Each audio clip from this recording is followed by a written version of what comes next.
Assalamualaikum warahmatullahi wabarakatuh. Hari ini saya kedatangan tamu Waalaikumsalam. yang cukup menginspirasi karena beliau ini adalah seorang mahasiswa yang aktif dalam hal akademik dan juga non-akademik. Eh, Sebelumnya, apa kabar Mas Yusuf? Alhamdulillah baik Mas Anggi. Mungkin sebelum kita mulai wawancara pada malam hari ini, bisa tolong memperkenalkan diri terlebih dahulu. Oke, terima kasih Mas Anggi buat waktunya. Sebelumnya perkenalkan nama saya Muhammad Yusuf Andrika. Saya salah satu mahasiswa aktif di Prodi Informatika Universitas Unikom Yogyakarta.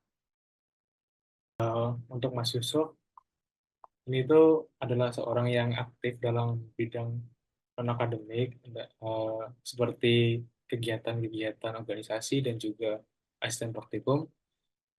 Mungkin dari alasan dulu deh, alasan Mas Yusuf mengikuti kegiatan non-akademik itu apa sih? Mungkin terkait organisasi ya Mas ya. Mungkin alasan pertama saya buat ngikutin organisasi itu ya tidak lain tidak bukan adalah buat nyari relasi. Karena ya buat apa kita jauh-jauh merantau ke Jogja gitu. Dari asal saya kebetulan saya asal dari Palembang, luar pulau Jawa. Jadi kan jauh-jauh dari Palembang kalau cuma kuliah pulang itu nggak ada gunanya Mas. Makanya saya iseng lah buat ikut organisasi, nyari kegiatan, terus nyari relasi lebih juga dari luar teman kelas seperti itu Mas. Mungkin kalau buat asisten praktikum ya Mas, awalnya sih ya iseng coba-coba aja gitu Mas. Sekalian kayak saya buat ngisi CV sih, tujuan utama buat ngisi CV, ngelukis di CV seperti itu Hmm, Mas. iya, iya. Ya alhamdulillah kemarin itu berkesempatan diterima sebagai asisten praktikum seperti itu Mas. Oke. Jadi alasan utamanya Mas Yusuf sendiri itu mengikuti kegiatan-kegiatan non-akademis sebagai penambah relasi dan juga pengisi waktu luang juga ya, Mas. Betul Mas, betul seperti itu. Oke, terus sekarang kan banyak mahasiswa-mahasiswa yang kepengen nih ikut kegiatan-kegiatan non-akademis karena mereka tuh ngincer sertifikatnya doang. Nah, dari Mas Yusuf, tanggapannya gimana soal hal itu? Menurut saya Mas ya, mengenai mahasiswa yang pengen ikut non akademis tapi ingin sertifikat sih, ya saya nggak ada problem tertentu. Maksudnya saya nggak kontra terhadap hal tersebut gitu Mas. Karena kan ya seperti yang kita ketahui kita di luar juga kita butuh sertifikat tetap gitu Mas. Cuman ya menurut saya masih oke aja gitu kalau misalkan orang ikut kegiatan non akademis dengan alasan buat nyari sertifikat karena ya emang tujuan orang kan beda-beda. Ya emang kalau mengikuti kegiatan di luar non akademis khususnya itu kan dapat sertifikat kegiatan gitu segala macamnya. Itu nanti bisa digunain juga. Khususnya kan kalau di kampus Amikom sendiri itu kita dibutuhkan buat beberapa sertifikat untuk syarat pendadaraan seperti itu Mas. Salah satunya bisa sertifikat kegiatan kepanitiaan itu bisa dipakai seperti itu Mas. Oke, dari Mas Yusuf sendiri nih, tadi kan udah dijelasin sama Mas Yusuf terkait Mas Yusuf udah mengikuti organisasi dan juga menjadi asisten praktikum. Mungkin selain itu ada lagi nggak sih kegiatan yang Mas Yusuf ikutin selama kuliah di Universitas Amikom ini? Mungkin kalau misalkan kegiatan lain ya selain himpunan atau organisasi tadi sama sistem praktikum, mungkin ya nggak jauh-jauh dari kegiatan kepanitiaan juga sih mas, kayak kepanitiaan dari lembaga seperti itu mas. Beberapa saya mengikutin kayak di Komfes khususnya atau kayak pengenalan mahasiswa baru PPM, penggalian potensi mahasiswa itu kebetulan saya mengikuti sebagai kepanitiaan juga gitu mas. Dari kegiatan-kegiatan yang udah Mas Yusuf semua itu tadi, eh, dari semester berapa sih Mas? Kira-kira Mas Yusuf bisa aktif kegiatan sampai sekarang ini? Oke, mungkin kalau misalkan mau dijelasin satu-satu, buat himpunan atau organisasi sendiri, saya ikut mulai dari semester 1.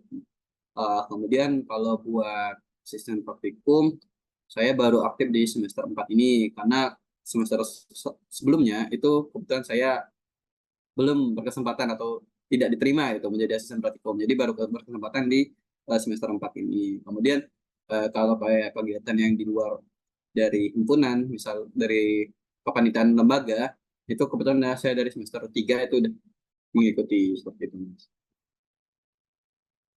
Dari buat yang ASEAN praktikum tadi dari semester 4. Nah, semester 4 sendiri ini kan semester yang apa ya? Ya bisa dibilang sibuk lah ya. FP-nya banyak, praktikumnya juga banyak. Nah, cara Mas Yusuf mengatur waktu dari eh, organisasi terus ke kuliah, gimana sih Mas caranya? Bisa mungkin bagi tips-tipsnya. Mungkin kalau mengenai terkait waktu antara himpunan, kuliah, dan asisten praktikum ya Mas ya. Eh, Mulai dari gini, kita membuat kayak skala prioritas Mas. Jadi kita ngeliat dari urgensinya tersebut terlebih dahulu. Jadi misal dari asisten praktikum sama tugas kuliah. Menurut saya asisten praktikum sama tugas kuliah sendiri itu nggak bakal bentrok Mas. Karena apa? Sistem praktikum itu dilakukan di siang hari saat perkuliahan dimulai. Nah, beda halnya dengan tugas kuliah. Tugas kuliah itu kan itu adanya di malam hari bisa kita kerjakan. Nah, terkait jadwal, jadwal itu sebenarnya kita nggak bakal bentrok mas, karena ketika kita diterima sebagai sistem praktikum, kita disuruh bikin jadwal kita sendiri, nyesuaiin sama jadwal kita sendiri. Jadi jadwal kita diposting ke akun asisten. Nah, nanti dari koor asistennya yang menyocokkan dengan jadwal kita. Jadi kita nggak bakal bentrok nah, buat jadwalnya. Nah, terus mengenai himpunan, ya baik lagi kita lihat urgensinya mas. Misalkan di himpunan benar-benar urgent banget, ya kita bakal ke himpunan gitu. Tapi kalau misalkan di himpunan itu masih bisa di handle sama teman yang lain, kalau kita berhalangan, ya menurut saya bisa minta tolong ke teman yang lain dulu gitu, mas. Kalau mengenai himpunan mas ya, himpunan sama tugas kuliah. Jadi misal di malam hari ada rapat, ada tugas kuliah, saya lihat urgensinya dulu mas. Kalau misalkan benar-benar di himpunan atau urgensi banget, ya saya bisa aja ngerjakan tugas kuliah sambil di rapat gitu. Walaupun nggak baik, tapi ya salah satu solusinya seperti itu mas. Mungkin itu sih mas dari saya. Oke, berarti untuk solusinya itu dari skala prioritasnya ya, mana yang bisa didahulukan sama mana yang mungkin bisa eh, ditunda terlebih dahulu. Betul mas, betul seperti itu mas. Kalau ya, Oke. Terus nih Mas, Mas Yusuf kan ikut himpunan ya. Nah, dari sudut pandang Mas Yusuf sendiri yang udah berada di dalam himpunan, kenapa sih Mas kok milih himpunan sebagai organisasi Mas? Kenapa nggak kayak BEM atau mungkin lembaga-lembaga lainnya? Kenapa kok milihnya itu ke himpunan? oke. Sebenarnya saya nggak ada faktor utama kenapa saya milih himpunan dibandingkan BEM atau yang lainnya, khususnya yang non akademik. Jadi kebetulan waktu di kelas adalah dari himpunan ini yang masuk gitu ke kelas. Nah, saya malah nggak dapat informasi mengenai BEM. Nah, makanya ya saya daftarnya ke himpunan seperti itu kan, non akademik khususnya. Hmm. Nah, untuk himpunan sendiri nih Mas, masa jabatannya itu berapa lama ya Mas? Oh ya, kebetulan kalau di himpunan khususnya informatika di Universitas Hamikom itu masa jabatannya itu selama 3 periode. 3 periode ini bukan jabatan ya, lebih kurang kayak untuk pertama kali masuk kita sebagai kader pertama.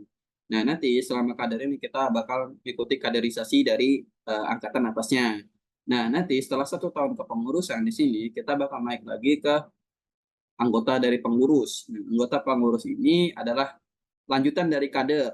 Nah nanti anggota pengurus ini fungsinya sebagai eh, pelaksana atau pembantu dari tugas yang ada di atasnya lagi.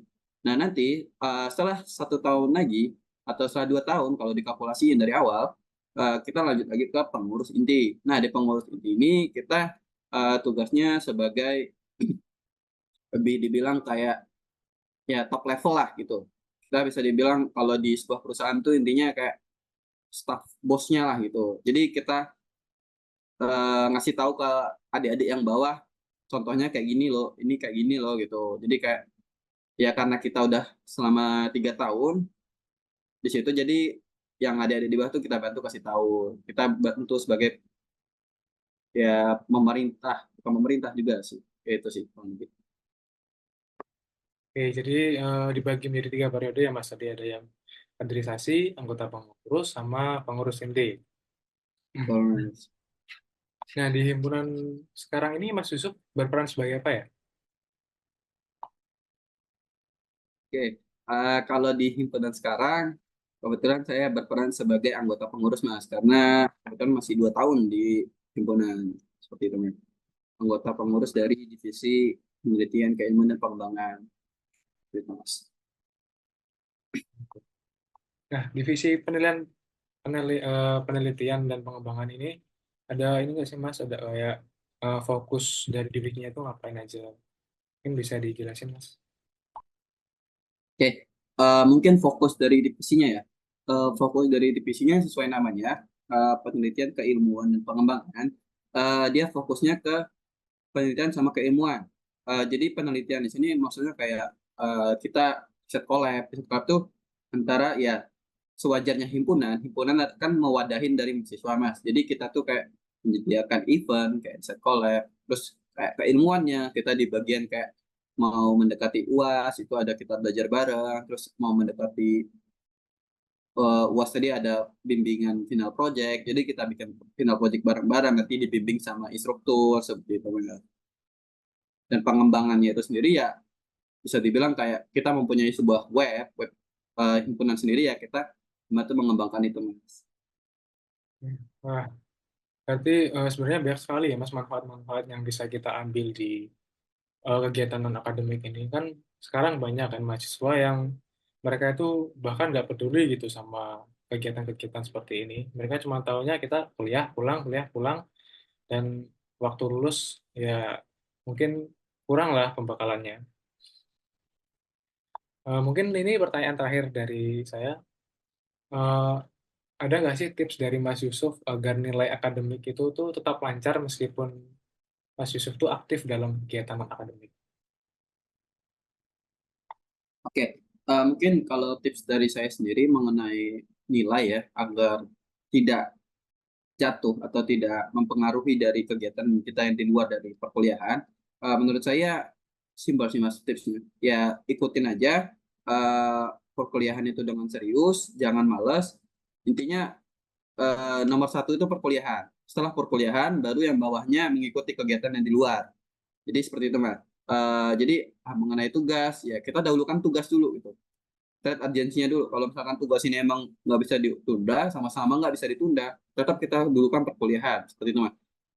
Terus menurut saya kalau misalkan di Amikom sendiri khususnya ya, untuk mendapatkan nilai itu yang penting Mas rajin masuk, mengerjakan tugas, materi paham, ya itu udah cukup sih Mas buat insya Allah bisa nilainya bagus Mas. Gitu, Mas. Oke, berarti untuk kesimpulannya sebenarnya nggak ada yang nggak mungkin ya guys. Bisa kok kita aktif dalam kegiatan non akademik, tapi nilai akademik kita itu tetap aman. Tergantung cara kita gimana mengolahnya. Entah itu dari skala prioritas atau mungkin pembagian waktu. Nah, mungkin cukup sekian Mas wawancara dari saya. Terima kasih buat Mas Yusuf yang telah meluangkan waktunya. Semoga dengan adanya wawancara ini dapat bermanfaat bagi orang lain. Oke, Oke, siap mungkin Mas. Sama Mas. mungkin sekian dari saya Mas. Kurang lebihnya mohon maaf. Wassalamualaikum warahmatullahi wabarakatuh. Waalaikumsalam warahmatullahi wabarakatuh.